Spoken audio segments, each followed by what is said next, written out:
우리가 한 해를 마무리하면서 또 다가올 새해를 기대하는 송년 예배로 우리 함께하신 성도님들 우리 서로 좀 축복하면서 환영합니다. 한번 인사해 볼까요? 환영합니다. 예, 오늘 좀 조촐하긴 하지만 그래도 송년 예배에 또 함께해 주셔서 너무 감사합니다. 이제 인터넷이 많이 발달하면서 사실 우리가 성탄절을 기점으로 크리스마스 카드도 쓰고 그다음에 이제 송년, 신년, 이제 엽서를 보내는 게 사실 굉장히 우리 문화였는데 인터넷도 발달하고 요새 이제 핸드폰, 스마트폰도 워낙 발달하니까 거기에서 예쁜 그림들 그냥 이렇게 골라서 이렇게 보내는. 근데 젊은이들은 그마저도 안 하는 것 같아요. 근데 여전히 이제 저는 아무래도 목사다 보니까 좀 연배 있는 분들이랑 많이 이제 연결이 돼 있다 보니까 이렇게 좀 보내주시더라고요. 이렇게 해서 저는 그냥 이렇게 하트만 눌러드리고 잘 못하는데 우리가 그런 이제 제가 카드 같은 거 쓸 때 이렇게 앉아가지고 이게 무슨 말로 시작하면 좋을까 그 이 엽서의 첫 시작 어구를 그럴 때마다 이제 고민할 때 가장 많이 쓰는 보편적으로 가장 많이 쓰는 게 뭘 것 같으세요? 송년회 연말에 딱 쓰는 말. 여러분 대단하신데요? 여기 맞죠? 예, 다사다난한 한 해를 보내며 예, 다사다난. 우리 로이 성도님 한자 잘 읽는데 한번 보세요. 이거 한자. 이거 아는 거 있어요?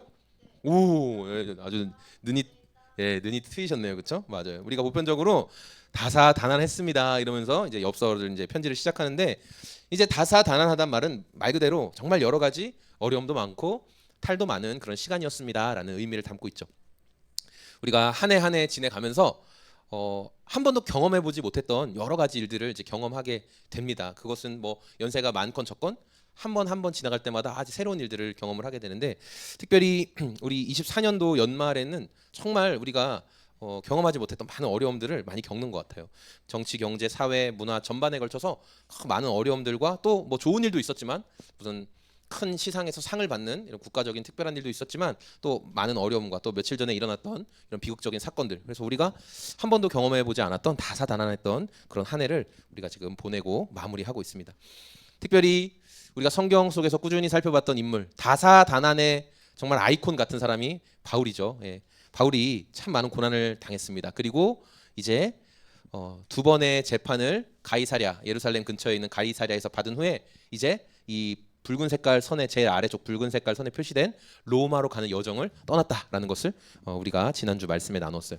하지만 로마로 가는 여정이 쉽지가 않았다는 것을 여러분 아시죠? 그래서 중간에 큰 풍랑 유라굴로라는 큰 풍랑을 맞이하게 되었고 배가 침몰해서 선원들 270명이 넘는 선원들이 다 죽을 뻔한 그런 위기를 겪게 되었습니다. 바울이 크레타 섬 여기가 크레타 섬입니다. 여기가 크레타 섬이고 오늘 말씀에 나오는 섬은 여기예요. 꽤 멀죠? 예, 맞아요. 몰타 섬 여기. 오, 딩동댕. 어떻게 알았지? 자, 바울이 크레타 섬에 처음에 이제 도착해서 거기에 몇 개월 머물면서 겨울이 지난 뒤에 우리가 다음 이제 로마로 향하는 배를 떠납시다 그렇게 이야기했어요. 로마의 장교와 그리고 선장과 선주에게 이야기를 했죠. 하지만 뱃사람들은 어떤 결정을 내렸어요? 여기 있는 이 미항 아름다운 항구는 너무 좁아요. 우리 그러지 말고 한 65km만 더 가면 베닉스라는 항구가 있는데 거기도 크레타 섬 안에 있는 거예요. 그렇죠? 근데 65km만 더 가면 베닉스가 있으니까 우리 베닉스로 갑시다. 그렇게 의견이 모아졌어요. 그런데 선원들도 알고 바울도 알고 있었던 것은 뭐냐면 이 지중해 바다, 지금 바울이 건너는 지중해 바다는 11월 달부터는 항해가 무척이나 어려워지는 위험한 바다라는 거예요. 그리고 바울이 이 크레타 섬에 도착했을 때가 몇 월 달 정도였다고 했는데 혹시 기억나세요? 야 역시 바로 며칠 전에 한 말씀이라 잘 기억해주고 계시네. 맞아요. 10월 달이었어요. 10월 달과 11월은 금방이죠. 예, 얼마 11월이 금방 다가오고 있는 상황이었어요. 그래서 이 항해를 계속 고집했다가는 많은 선원들이 목숨을 잃을 수 있는 아주 위험한 상황이었어요. 그래서 바울은 강력하게 경고했어요. 우리가 배도 잃고 목숨도 잃을 수 있습니다. 지금 항해하는 건 아니라고 생각합니다. 하지만 로마 장교와 선장과 선주, 뱃사람들은 항해를 그냥 진행했죠. 왜 그렇게 했어요?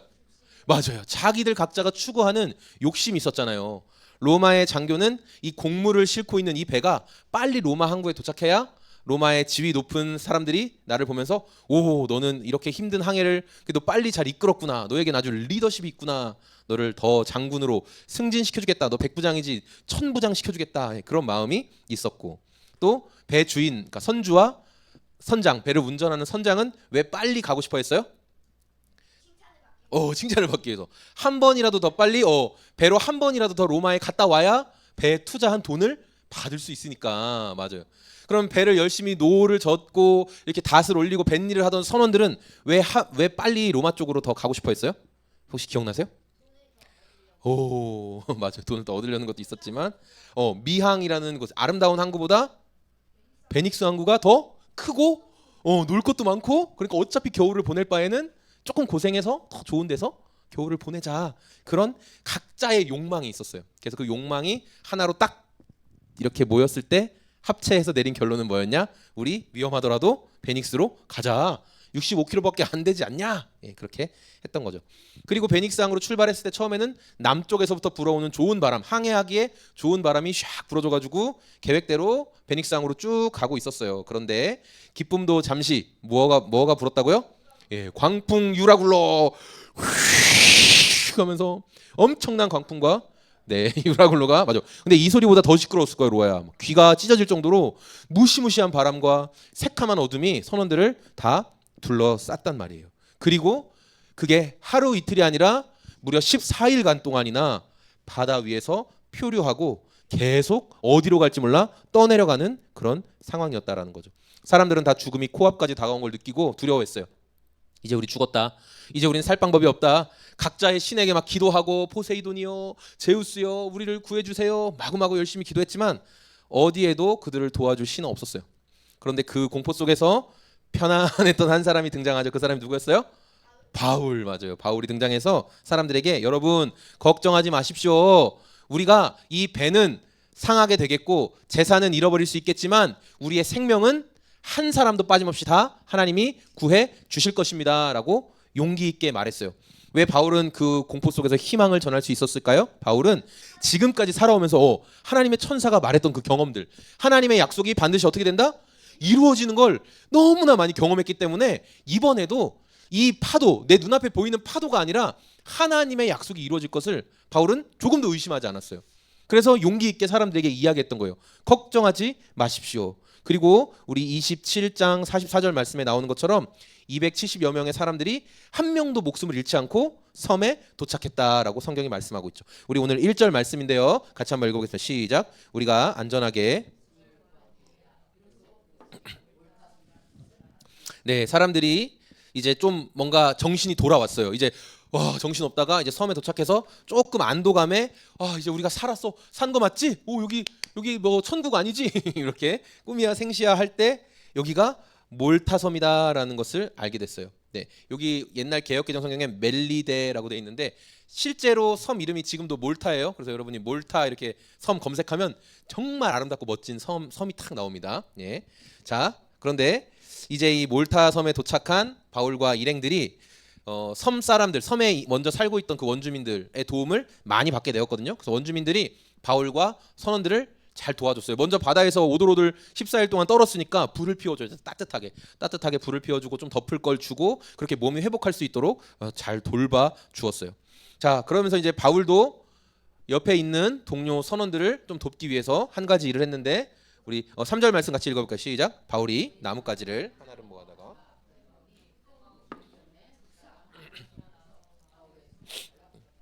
바울이 자기도 힘들지만 옆에 더 힘든 선원들을 좀 도와주기 위해서 나뭇가지들을 잔뜩 이렇게 모아가지고 불에 딱 집어 넣으려고 하니까 갑자기 뭐가 됐어요? 치익 하면서 독사가 나타나서 바울의 손을 칵 하고 깨물어 버렸어요. 그리고 물고 늘어졌어요. 그냥 탁 물고 도망간 게 아니라 꽉 물고 계속 매달려 있었대요. 그리고 이 모든 모습을 여기 표류하다가 온 선원들과 그리고 멜리데 섬에 원래 살던 사람들과 이런 사람들이 다 몰타 섬의 사람들이 다 지켜봤어요. 그러면서 사람들은 이렇게 얘기했죠. 바울 저 사람이 풍랑에서는 살아남았는데 어떻게 뭐 운이 좋았나 봐. 하지만 정의의 신이 저런 악한 자를 그냥 두지 않는구나. 왜냐하면 나무 넣다가 거기서 뱀이 나와서 무는 경우가 흔하지가 않잖아요. 그러니까 정의의 신이 저 바울, 아마 저 사람은 살인죄와 같은 큰 죄를 어디선가 범하고 왔을 거야. 그러니까 지금 군인들이 이 사람을 데리고 가겠지. 이런 생각하면서 바울이 죽겠구나. 그런 생각을 했다는 거죠. 자, 그리고 여러분 독사에 물린 바울이 점점 몸에 독이 퍼지면서 눈이 흐릿해지면서 근육이 이렇게 풀리면서 호흡이 막 이렇게 됐어요? 그럼 어떻게 했어요? 5절과 6절 읽을게요. 시작. 그런데 바울은 그 뱀을 불속에 털어버리고 아무런 해도 입지 않았다. 섬 사람들은 그가 살이 부어오르거나 당장 쓰러져 죽으려니 하고 아무런 이상이 생기지 않자 그들은 생각을 바꿔서 그를 신이라고 생각하였다. 뱀이 바울을 물어서 사람들은 이제 바울 한 조금 있으면은 죽겠구나. 저거 봐. 저 사람 막 뭔가 몸에 변화가 있는 것 같은데. 근데 아무런 변화도 없고 바울은 어떻게 하냐면 뱀을 에비 불 속에 털어버려서 뱀은 통구이가 되고 그런데 바울은 아무런 문제가 없었다. 사람들이 계속 지켜봤는데 바울에게는 아무런 변화가 없었어요. 그저 다시 나무들을 긁어 모아서 불을 더 활활 태우고 힘들어하는 사람들에게 따뜻하게 불을 쬐십시오. 걱정하지 마십시오. 이렇게 위로해주는 바울의 모습을 보면서 몰타 섬의 사람들이 저 사람은 인간이 아니구나. 신이구나. 그렇게 생각을 한 거예요. 그래서 이 몰타 섬에서 가장 지위가 높은 흔히 추장이라고 할 수 있겠죠. 추장 보블리오에게 이 바울과 선교팀을 데려갔어요. 바울은 보블리오의 집에서 아주 극진한 대접을 받았어요. 막 잘 먹고 이렇게 잘 대접을 받았겠죠. 그러고 보니까 이 보블리오의 아버지가 이질 그리고 열병에 걸려서 굉장히 괴로워하는 모습을 보고 있었어요. 실제로 이 몰타 섬에만 있는 특징적인 그 이질과 열병이 있다고 하더라고요. 예.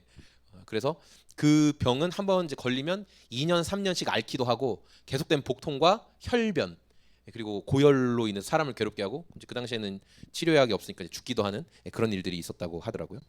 그래서 바울이 그것을 보고 이 보블리오의 아버지에게 손을 얹어서 기도해주고 병이 나았어요. 시간이 지나서 사람들이 그걸 보고 자기들도 다 와서 우리도 기도해 주세요. 그래서 많은 사람들이 바울의 기도를 받고 병이 나았어요. 이제 잘 대접받고 또 선원들도 다시 항해를 할 만큼 회복이 되자 바울이 떠나려고 했고 그때 몰타 섬의 사람들이 바울이 탈 배에 먹을 것과 쓸 것들을 가득히 채워줬어요. 왜냐하면 우리 추장님의 아버지를 고쳐주고 우리 아픈 사람들을 고쳐줬기 때문에 감사하는 마음으로 이렇게 고마움을 표현했다라는 거죠.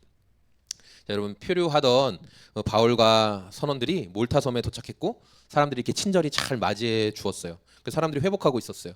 근데 바울이 사람들을 돕기 위해서 자기도 이렇게 불을 피우고 하는 과정에 저 뱀에게 콱 물렸고 사람들은 이제 바울은 곧 죽겠구나 생각을 했지만 바울에게는 아무런 문제도 일어나지 않았고 계속 추위에 떨고 있는 사람들을 도와주고 회복할 수 있게 옆에 있어줬어요. 그래서 우리가 아까 읽은 것처럼 보블리오라는 추장에게 바울을 데려갔고 바울이 추장의 아버지를 고쳐주었고 많은 섬 사람들을 고쳐주고 기도해줬어요.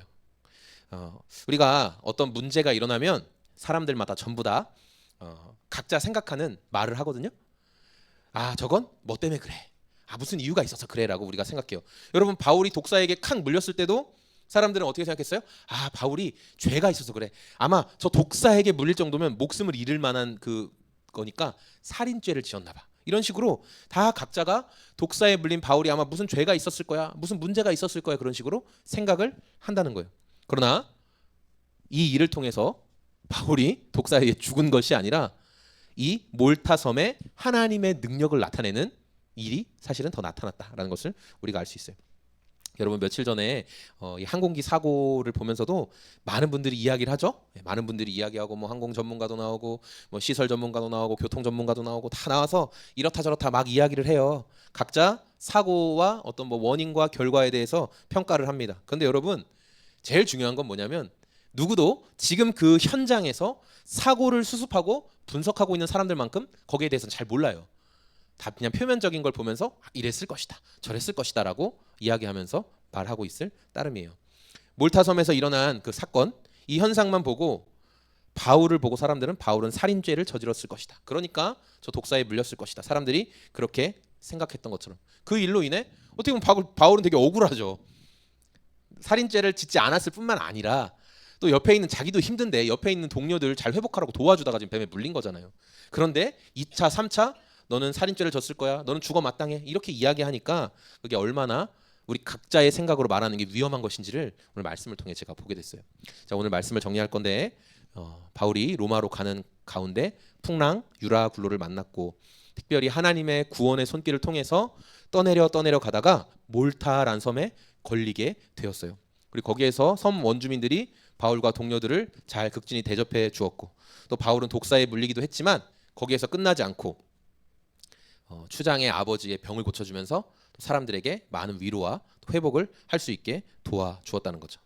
여러분 많은 사람들이 일어난 어떤 현상을 보면서 이러쿵저러쿵 이야기를 많이 하고 또 우리들도 어떤 분위기에 휩쓸려서 한마디 말을 거두고 싶을 때가 사실 많아요. 그런데 바울은 자신을 물고 있던 그 뱀, 그러니까 사람들이 볼 때는 아 바울이 뱀에 물렸으니까 저 사람은 죽기에 합당해라고 말했던 그 뱀을 어떻게 했어요? 그냥 불에 떨어버리고 그리고 계속해서 나무를 긁어와서 사람들의 몸을 따뜻하게 해주는데 도움을 주었고 또 자신에게 이러쿵저러쿵 말하는 몰타 사람들의 병을 고쳐주기 위해 기도했다라는 것을 우리가 말씀을 통해 볼 수 있어요. 우리가 연말을 보내면서 정말 다사다난한 그런 것들을 경험하고 있지만 오늘 말씀을 통해서 아 성도는 이렇게 살아야 되는구나, 이렇게 한 해를 마무리하고 또 이렇게 우리에게 주어진 한 해를 시작해야 되는구나, 이것을 여러분들이 좀 알게 되셨으면 좋겠어요. 자 이제 여기가 아까 말했던 몰타 섬입니다. 여러분 너무 아름답죠? 이 초록색의 지중해 바다가 쫙 펼쳐져 있고 제가 이게 도시만 보여드렸는데 앞에 정말 지중해 바다가 정말 멋지거든요. 아마 다녀오셨던 제주도도 멋지지만 또 이 유럽의 또 이국적인 느낌은 또 다르죠. 그런데 오늘 말씀을 보면서 조금 의아한 게 있는데 뭐냐면 바울이 이 몰타의 섬 주민들에게 복음을 전했다라는 내용은 안 나온다는 거예요. 이상하죠. 바울이 얼마든지 이제 예수님의 이름으로 질병을 낫게 기도해주고 복음을 전했을 것이다라고 누가가 기록할 수 있었을 텐데 그 내용은 기록하고 있지 않다. 그냥 아픈 사람들을 기도로 치료해줬다. 그런 내용만 나온다는 거예요. 여러분 2000년 전에 그러니까 바울이 몰타섬에 표류해서 들어갔을 때 몰타섬에는 이 원주민들은 복음을 알았을까요? 몰랐을까요? 몰랐죠. 이 사람들은 복음을 몰랐어요. 예수님을 몰랐어요. 그런데 작년 기준으로 이 몰타 섬의 인구가 55만 명이거든요. 55만 명. 그렇게 엄청 많지는 않지만 그래도 55만 명인데 이 중에 여러분 놀라지 마세요. 98%가 기독교인이에요. 몰타 섬의 98%가 기독교인. 물론 정확히 따지자면 로마 카톨릭이 97%, 복음주의 기독교인이 1%예요. 근데 중요한 건 바울이 이 사람들에게 예수님의 이름으로 기도해 줄 때는 로마 카톨릭과 개신교회가 나누어지지 않았을 때이기 때문에 이 사람들은 그냥 예수님에 대해서 들었던 거죠. 네. 이것을 통해서 여러분 우리가 알 수 있는 게 뭐냐면 사람들은 어떤 현상을 두고 이러쿵저러쿵 각자 다양한 해석들을 해요. 누군가 바울에게 왜 몰타섬에서 복음을 똑바로 안 전했습니까? 그 사람들한테도 복음을 전해야지. 뭐 원주민이라 차별했습니까? 막 그렇게 따지고 들 수도 있지만 바울은 거기에서 자기가 해야 될 일을 그냥 묵묵히 했어요. 아픈 사람들을 돌봐주었고 추운 사람들을 따뜻하게 해주었고 기도해주었고 자기가 해야 될 일을 그냥 했다는 거예요. 그리고 여러분 수천 년, 약 2000년 정도가 지난 거죠. 2000년 정도가 지나서 예수님을 전혀 모르던 이 몰타섬의 98%가 예수님을 아는 사람들로 변화되었다라는 것을 우리가 말씀을 통해 또 통계를 통해 볼 수가 있어요. 24년 마지막 송년 예배를 드리면서 우리가 우리의 삶을 좀 돌아보기를 원하는데 성도는 이 세상이 말하는 파도에 휩쓸려가는 인생이 아니다. 우리는 우리 안에서 우리의 걸음을 인도하시는 성령님께 먼저 여쭙고 그분이 주시는 감동에 따라 살아가야 된다라는 거예요. 그래서 여러분 바울이 뱀에 물렸을 때 사람들이 막 이상한 소리를 할 때 뱀을 그냥 이렇게 들고 있는 상태에서 잘 보시오. 나는 이 뱀에 물려 있어도 안 죽을 거고 내가 이 뱀에 물려서 안 죽는다는 증거를 여러분이 보면 여러분은 그걸 통해서 예수님을 믿어야 되고 뭐 나는 이런 사람이고 저런 사람이고 그렇게 안 했다는 거예요. 막 자기를 변론하고 나는 억울하다. 너희가 나에 대해서 잘못 생각하고 있다. 그런 말 하지 않고 그 안에 계신 성령님이 인도하시는 뜻에 따라 아픈 사람들을 격려하고 힘들어하는 사람들 옆에 있어주고 했다라는 거죠. 바울은 그런 삶을 살았고 주님은 그런 바울의 평가에 대해서 2000년이 지난 지금 98%의 사람들이 예수님을 아는 열매로 보여주셨다라는 거죠. 여러분 우리가 올해 잘 못했다면 내년에는 어떤 일을 하든지 설령 그게 좋은 일이라도 그냥 내 감정에 따라서 확 선택하지 말고 우리 안에 계신 성령님께 좀 여쭤봤으면 좋겠어요. 성령님 이거 제가 생각할 땐 좋은 일인 것 같은데 제가 이 일을 할까요? 제가 어떻게 할까요? 이렇게 좀 여쭤보세요. 그리고 그 성령님의 감동하심에 따라 여러분 움직이세요. 성령님 제가 지금 이 말을 할까요? 성령님 지금 이 분위기가 이런데 저도 거기에 동참해서 이렇게 할까요? 말까요? 성령님이 여러분 인도하시는 그 가르침에 따라서 순종하세요. 그 신앙 양심에 따라 순종하세요. 그러면 판단은 사람이 하는 게 아니라 성령께서 하실 거예요. 우리가 2025년도는 그런 성령님의 인도하심을 더 신뢰하며 따라갈 수 있는 저와 우리 소금제약소 교회 성도님들이 다 되시기를 소망합니다. 아멘.